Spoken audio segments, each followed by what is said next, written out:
बहुत मायने रखता है, बहुत। सफलता की बहुत बेसिक बारीक बात मैं आपको बता रहा हूँ। कोई जरूरी नहीं कि आप डेली 10 घंटे पढ़ो, कोई जरूरी नहीं। 10 घंटे पढ़ रहे हो बहुत अच्छा कर रहे हो। अगर आप 5 घंटे भी पढ़ रहे हो, लेकिन शर्त ये है, शर्त क्या है? ऐसा नहीं कि एक दिन मन की तो बिल्कुल सवेरे से बैठ गए, मम्मी पापा कह रहे कि आज उनका डिस्टर्ब न करो, आज हम 12 घंटा का तपस्या कह रहे हैं ना, शपथ लेके बैठे कि आज हम उठना है ना। एक दिन तो 12 घंटे खींच के पढ़ गए, और 12 दिन एको एक घंटा न पढ़े। अगले दिन फिर वही पापा बोले, कल बच्चा काल तो तुम तपस्या का शपथ ले रहा हो, हो गया पापा, काल का ये छोड़ो, जाए दो काल मेरे। वो कभी भी जीवन में बेटा क्या नहीं होंगे, सफलता क्या मांगती है? आप 4 घंटे का बनाओ ना 12 घंटे का बनाओ, लेकिन कोई 4 घंटा भी तुम्हारे और माँ न कोनो बाबू, न कोनो सोना, न कोनो है ना। छोटी छोटी मगर मोटी बात हम बता रहे हैं ना, बता रहे हैं। मोबाइल का बिल्कुल दूरी पटक दो, ठीक है ना। सिर्फ किताब के साथ, किताब ही आपका सबसे, कहा ना books are our never failing है। 10,000 किताब ही ऐसी चीज है जो कभी भी आपको धोखा नहीं देगी, ठीक है ना। मोबाइल होती है 4 घंटा का बंद करके नहीं दोगे, चाहे कब फोन आओ, कोई 4 घंटा बाद के हो, ये 4 घंटा हमका डिस्टर्ब ना करो। 2 दिन 4 दिन 6 दिन 10 दिन रहेगा, परेशानी होगी आपको, क्योंकि वो आदत में नहीं है। लेकिन जब एक बार आदत में आ जाएगा तो फिर वही चीज आपको सफल है ना। प्लीज इस बात को जरूर फॉलो करिए, निरंतरता अपनी लाइफ में निरंतरता, ठीक है ना। चाहे वो दौड़ का हो, अब सोचो एक लड़का एक दिन दौड़ी और फिर 10 दिन ना दौड़ेगा, कहीं पाँव पिटा रहा तो सफल होगा। भले ही चलो एक दिन वो आधा दौड़े, अगले दिन फिर आधा दौड़े, लेकिन खरगोश कछुए कहानी सुने, कछुआ क्यों सफल लगातार लगा। खरगोश बहुत तेज दौड़ा लेकिन सोगा, कहा अभी बहुत पीछे यार, क्या करेंगे दौड़, है ना। सोगा सोगा तो हार गया, और कछुआ जीत गया, कहे हमेशा अपने आप को कछुआ ही बनाओ, लेकिन कंटिन्यूअस। दूसरी पॉइंट जो मैं आपको बताना चाहता हूँ वो है, ठीक है ना। तीसरी चीज,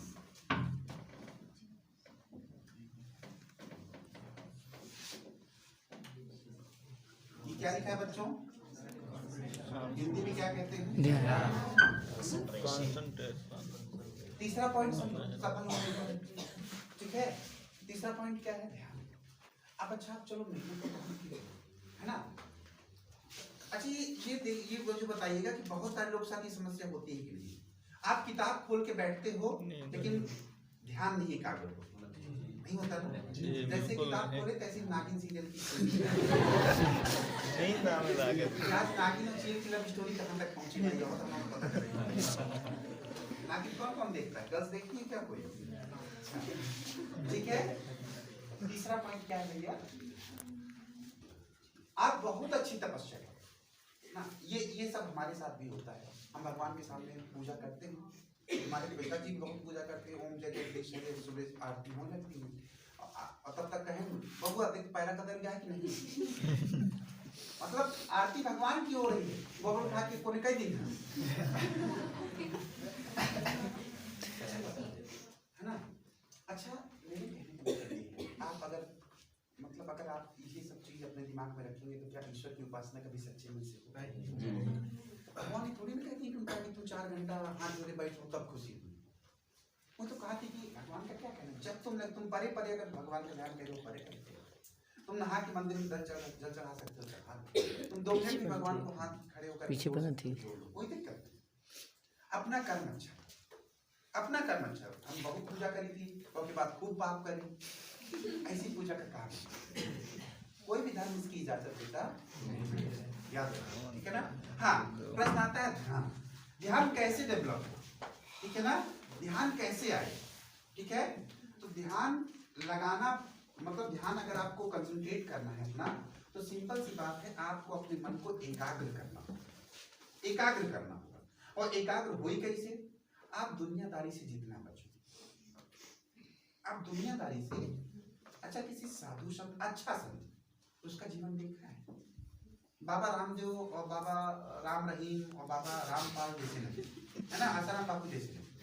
अगर कोई सच में एक्चुअल में संत है, उसके दर्शन आपको दुर्लभ होते हैं, वो आपको कभी समाज में मिलेगा ही, वो कहाँ, किसी पहाड़ की किसी गुफा कमरा में घुसा होगा 10 साल से, समय के लिए दिन में 1 घंटे 2 घंटे के लिए बाहर निकलेगा, जो टूटा फूटा होगा खा पी लेगा, फिर अपना अंदर चला जाएगा और ईश्वर की तपस्या करेगा। ठीक है ना।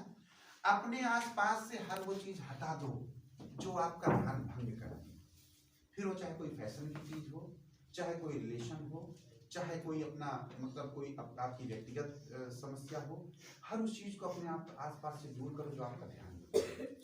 बिल्कुल खुल के कह रहे हैं। अगर कोई दोस्त ऐसा है जो आपका ध्यान बटाता है, ठीक है ना, तुम पढ़े बैठे तो पता लगे वो आके 4 बात कहेगा, वो तैयार ये कहा रहा है आज याद है ना। तो अगर ऐसा कुछ है तो हाथ जोड़ के कहेंगे, उससे कह दो भैया यार उनका दरियावत है हमारे, तुम बस हम याद ना कर, हमारा ध्यान बढ़ जाता, हम पूरा दिन पढ़े नहीं पाएंगे। राइट और नॉट? अगर अच्छा मैं तो ये खुल के इस बात को कहता हूँ कि ध्यान भंग करने में सबसे बड़ा हाथ किसका है? नहीं, सबसे बड़ा हाथ मन है, तो मन में विचलन को पैदा कर। दोस्त तो है, लेकिन आजकल दोस्त से भी बड़ा हाथ मोबाइल का नहीं। आप अपने आप से विचार करो, ध्यान भंग करने में सबसे बड़ा हाथ है। अगर मैं गलत कह रहा हूँ तो आपका ध्यान भंग करने में सबसे बड़ा हाथ है good, that's a very good question. ठीक है ना। अब इसी के बीच में तो आपको सामंजस्य बिठाना है।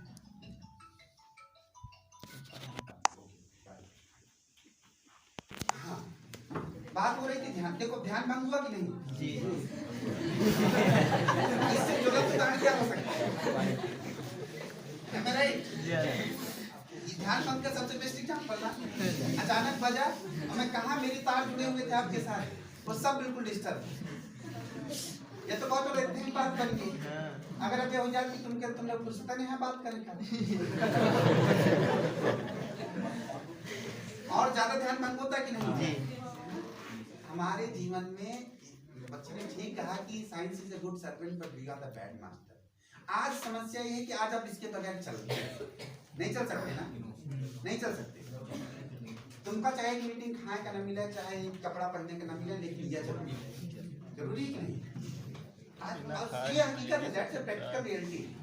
इस बात को मैं बहुत अच्छे से स्वीकार करता हूँ कि बगैर इसके नहीं, लेकिन इसका उपयोग किस माध्यम से करना है ये चयन आपको करना है।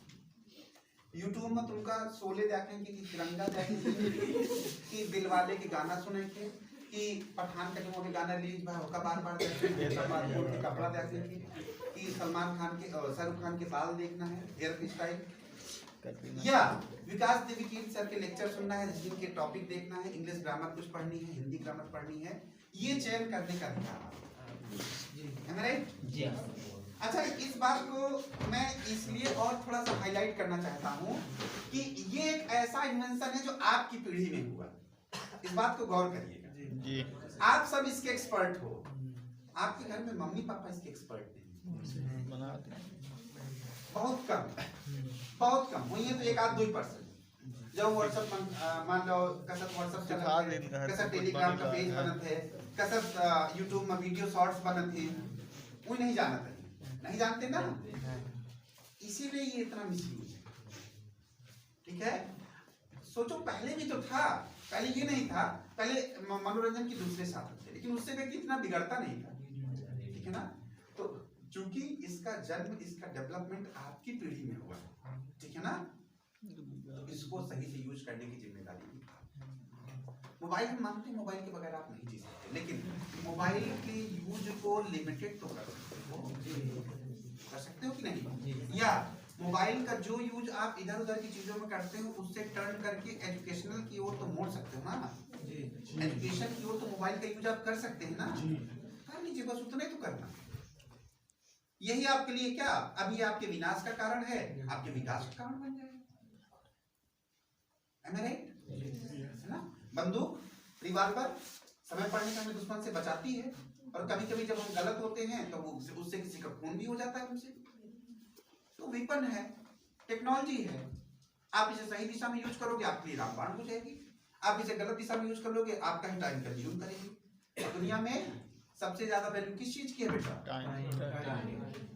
तुम्हारा रुपया चुरा ले जाए, कुछ नहीं ले गया, कुछ नहीं ले गया, तुम्हारा खेती लिखा दे ले लेंगे, एक आध तुम्हारी भैंसी और गाय और बकरी छोड़ ले जाए कोई दिक्कत नहीं, ठीक है ना। समस्या कहाँ आएगी, जो आपका जीवन में सफल बनना है तो अपने एक एक सेकंड का हिसाब रखो, एक एक सेकंड का। सुबह उठते हैं, अच्छा आप में से कौन कौन ये करता है, कोई करता है क्या, ये क्या है, डायरी रहती है। आप में से कौन ऐसे लोग जो पर्सनल डायरी लिखते हैं, कोई नहीं लिखता है। ये कोनो बहुत कठिन काम ना हो।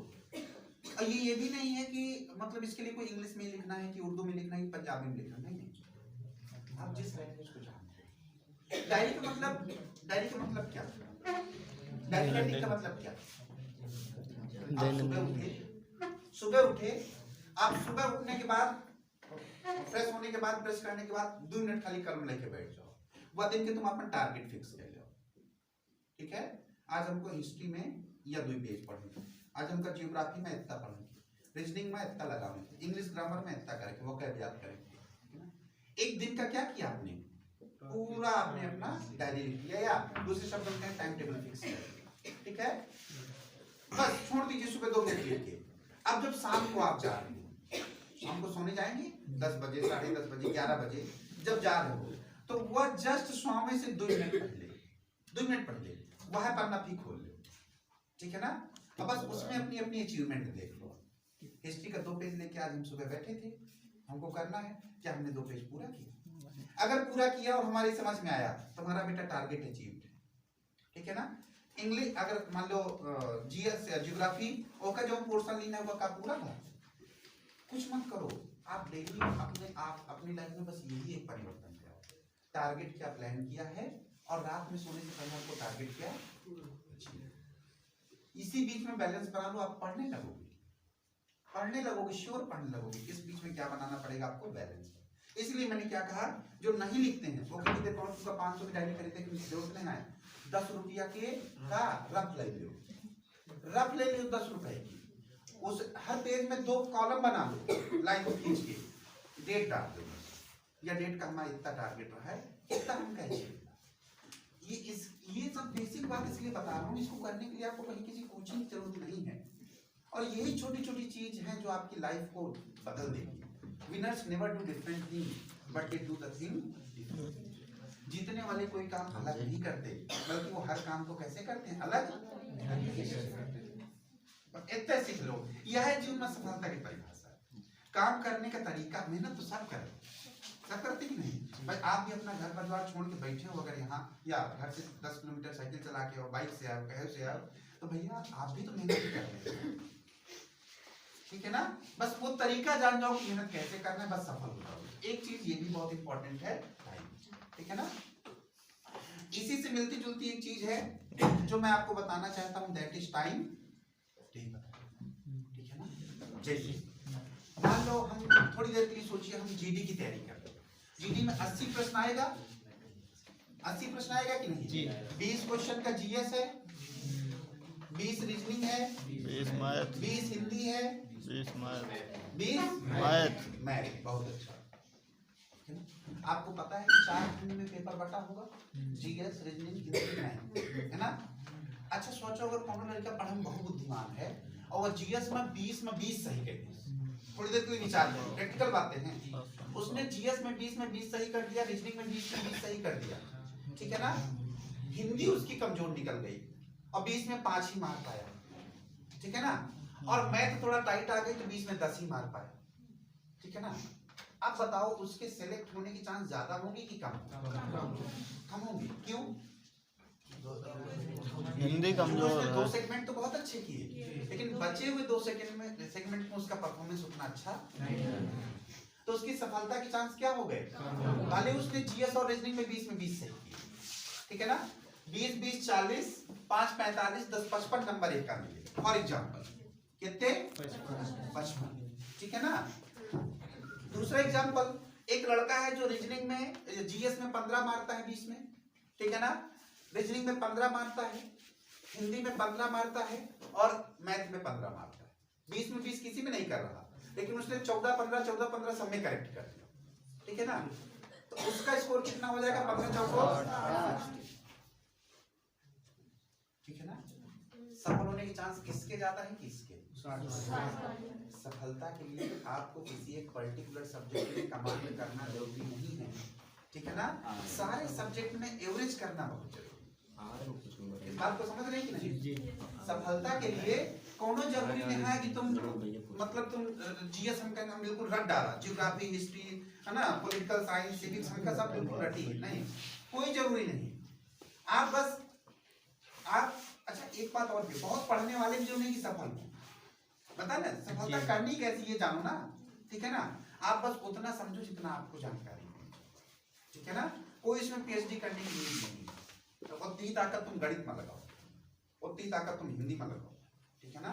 हमेशा याद रखिए सफल वो बनेगा जो सब में एवरेज करता है, ठीक है ना, सब में, ठीक है। तो अपना हाँ इससे ये कैसे बैलेंस होगा, ये बैलेंस होगा आपके टाइम टेबल से।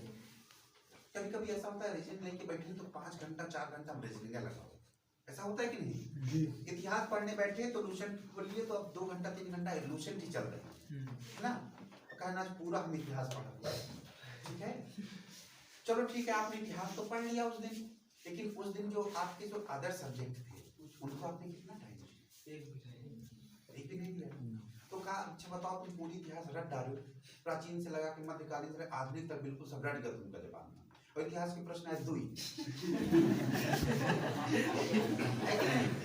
तो हम पढ़ा तो पाओ, प्रश्न नहीं आए वो इतिहास तरीका गलत नहीं क्या? ऐसे ऐसी ऐसी बुद्धिमानी का ऐसे पढ़ाई का क्या फायदा, है ना। तो उससे अच्छा है कि भाई हम इतिहास आधा घंटा पढ़ें, ठीक है ना। प्रश्न जब 2 ही नाम थे 5 नाम थे तो उससे अच्छा भाई हम आधा घंटा पढ़ें। वो जो हम बाकी समय बचे हमने भूगोल पढ़ लिया, कोई जगह 2 प्रश्न वहां से आ जाए, कोई जगह हम सिविक्स पढ़ ली, पॉलिटिकल साइंस उससे 2 प्रश्न आ जाए, करंट अफेयर पढ़ ली उससे 2 प्रश्न आ जाए, ठीक है ना। तो थोड़ा थोड़ा सब पढ़ना पड़ेगा सफलता के लिए, ठीक है ना। टाइम टेबल बनाइए अपना, जैसे हम शुरू में चर्चा की 4 घंटा अगर आप पढ़ाई करें 5 घंटा, तो 5 घंटे में पता होना चाहिए कि हमको डेली क्या करना, जो भी है वो आपका टारगेट है। गणित कमाओ थी तो गणित ज्यादा टाइम देंगे, रीजनिंग कमाओ थी तो रीजनिंग में ज्यादा टाइम देंगे। जो सफलता क्या है, जो आपको आ रहा है वो जाए नहीं, अब प्लस अपने में कुछ और ऐड कर लीजिए, तभी तो आप सफल हो जाओगे ना। भाई मुझे हिस्ट्री बहुत अच्छी आती है तो हिस्ट्री मेरी गलत ना होने पाए, पहली शर्त ये है। दूसरी, जो मुझे गणित नहीं आती मैं गणित में इतना कर लूं कि एवरेज कराऊं, तो मेरे सफल होने के चांस बढ़ जाए। टाइम टेबल जरूर बनाइए, चाहे 4 घंटे को, चाहे 2 घंटे का, चाहे 5 घंटे का। एक जब रास्ता बन जाता है ना तो उसी हिसाब से आदमी फिर मेहनत करने लगता है। टाइम टेबल क्या है, रास्ता है जो किधर आपको ले जाएगा सफलता, है ना। टाइम टेबल जरूर, कितना तुम्हारे लगे काम पर है, हम कहेंगे सुबह तुम 5 से 7 उठ के पढ़ सकते हो, 6 से 8 पढ़ सकते हो कि नहीं, और शाम को सोने से पहले 2 घंटे पढ़ सकते हो कि नहीं, 4 घंटे टाइम टेबल बना लो, बहुत है, मेहनत करो, कोचिंग में आके खाली प्रैक्टिस करो, खूब प्रैक्टिस करो, डाउट पूछो, घर में मेहनत करो, ठीक है। तो टाइम टेबल आप जरूर बनाइए, टाइम का ध्यान रखिए, टाइम टेबल बनाइए, कंसिस्टेंसी लाइए, टारगेट फिक्स रखिए, ठीक है ना। और अपने दिमाग को हमेशा एकाग्रचित्त रखिए।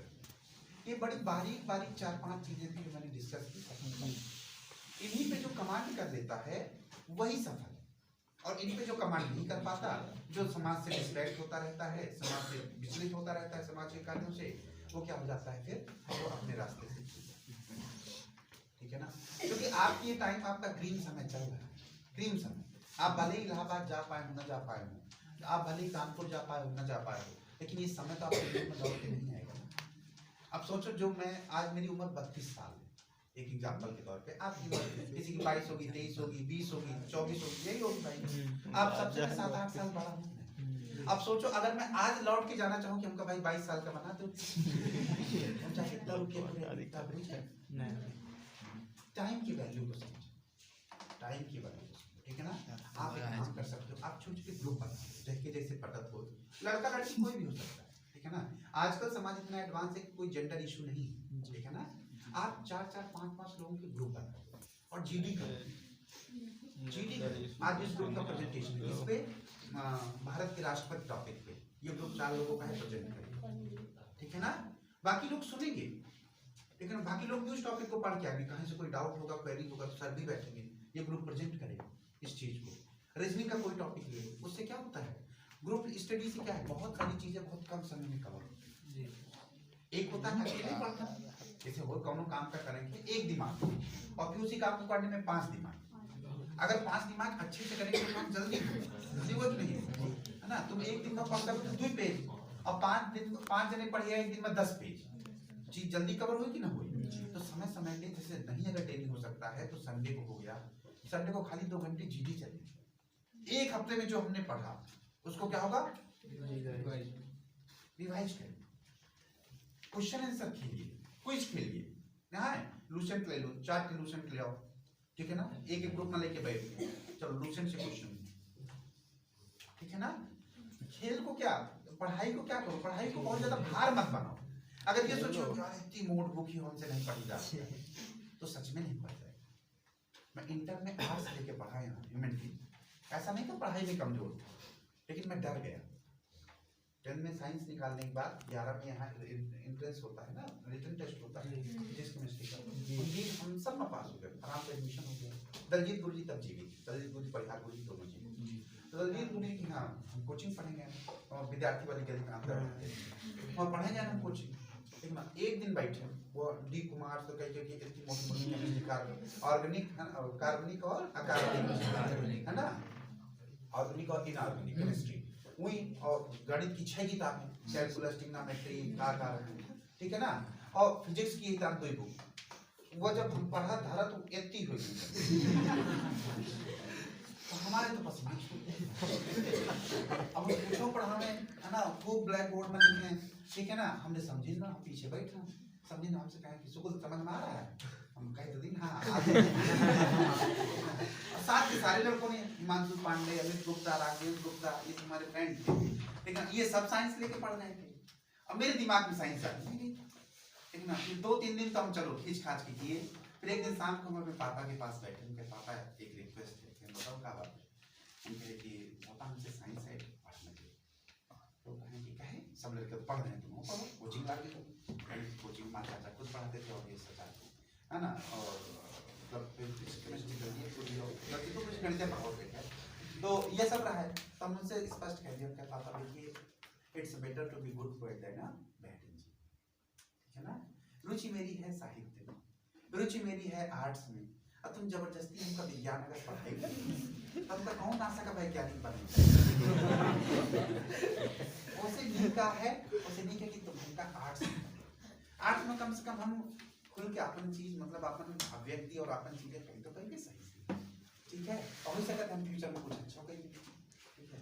तो फिर पापा ने मेरी इस बात को समझा, उन्होंने कहा ठीक है तुमको आर्ट्स में पढ़ना है, आर्ट्स में पढ़ो। उनकी इच्छा थी कि मैं साइंस पढ़ूं, लेकिन फिर उन्होंने जब मेरी रुचि देखी तो उन्होंने मुझे आर्ट्स दिया। फिर मैंने हिंदी, अंग्रेजी, संस्कृत, भूगोल और अर्थशास्त्र इन विषयों से गवर्नमेंट कॉलेज में आर्ट्स की परीक्षा, और बहुत अच्छे नंबर है। मेरी क्लास में दूसरा नंबर था, एक दौलतियापुर का लड़का था आशीष, उसके थे 500 में 348 नंबर, तभी प्रैक्टिकल नहीं होता था ना, मतलब खाली भूगोल में प्रैक्टिकल था, बाकी सब में 100 नंबर की थी।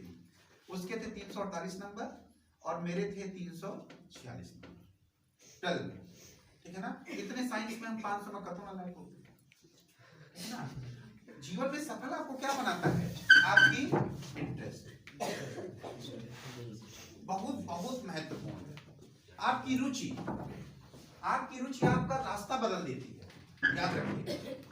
तुम्हारे लगे संसाधन बहुत अच्छे हैं, खूब पढ़ाई लिखाई की सुविधा है, कोचिंगों खूब है ना, और सब चीज मम्मी पापा सब कह दे रहे हैं, तुम्हारा रुचि नहीं है,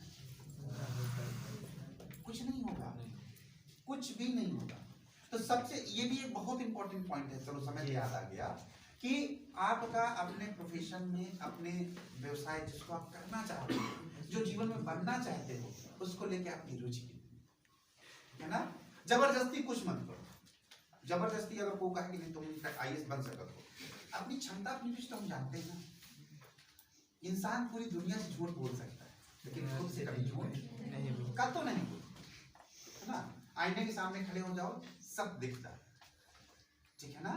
आप आईने के सामने अपने अकेले में खड़े हो जाइए, आप अपने आप से खुद से सवाल करो कि क्या करना, सब आपको पता चल जाएगा, ठीक है ना। तुम सबका बेवकूफ बना सकते हो, टीचर का, मम्मी पापा का, दोस्त का, ये अक्सर होता है। होता कैसे है, जैसे मान लो कोनो परीक्षा में कम नंबर आए, है ना, तो सबसे पहली गाली किसको? एग्जामिनर को। पेपर से डरते ना, पता ना साहब क्या कहूँगी। राइट कि नहीं? सही है। देहाती में फिर गाली निकलती है मुझसे, तो नहीं लगेगी। सही कि नहीं? पहला आलोचना उसी की होगी, ठीक है ना? पता ना कहूँ पेपर से कह दी सर सब भी नहीं आवा, सब क्वेश्चन बाउंस हो रहे हैं। Just like that. जब भी किसी एक को एक उंगली दिखाओ तो ध्यान रखो कि अपनी तरफ भी तो उठ रही है। अरे पेपर तो चलो पेपर सेटर का काम है, पेपर सेट करा, तुम्हारा तैयारी कौन है लेवल की? याद देख लो, दे लो आईएएस की परीक्षा, चपरासी की तैयारी में है। पेपर सेट है ना? तो हमेशा क्या है, खुद को इवेलुएट करिए, ठीक है ना? हमेशा खुद को इवेलुएट करिए, इंटरेस्ट रखिए, ठीक है ना? और उसी हिसाब से तैयारी, नहीं तो कभी भी नहीं। आप खुद सोचो कि जो आप बनना चाहते हो उसकी रुचि है कि नहीं, और उसकी योग्यता है कि नहीं। अगर दो चीज है तो आप बन जाओ। रास्ता तो खोज, पानी, बहता हुआ पानी कभी उसके लिए कोई रास्ता बना होता है क्या? खुद अपना रास्ता बनाता है भाई, अपनी रुचि के आधार पे, ढलान के आधार पे। रास्ते तो आप खुद खोज लो, क्योंकि इतिहास गवाह है कि न जाने कितने लोग गांव से निकले। पढ़ने वाले, महान बनने वाले सब क्या शहर से थे क्या? नहीं। डॉक्टर अब्दुल कलाम आजाद, नाम सुना है ना? अब्दुल कलाम आजाद ऊपर है, हाँ, बहुत महान आदमी। साउथ इंडिया के एक छोटे से गांव से आते हैं, रामेश्वरम के पास से छोटे से धनुषकोडी नामक गांव जहाँ के थे, ठीक है ना? तो ये भी कोई बहुत सहरातु लड़के थे। लाल बहादुर शास्त्री, नाम सुना है? यूपी में मुगल सराय से आते थे, गांव से आते थे, है ना? सफलता या इतिहास बनाने के लिए शहर या गांव बाद में मैटर करता है, आपकी इच्छा शक्ति, है ना? कभी भी अपने आप को ये इंफीरियर मत फील करिए कि हम गांव से आते तो हम नहीं कर पाए। 100% होगा, बशर्ते आप में वो कुव्वत होनी चाहिए, आप में वो दावा होना चाहिए, नहीं मैं कर, ठीक है?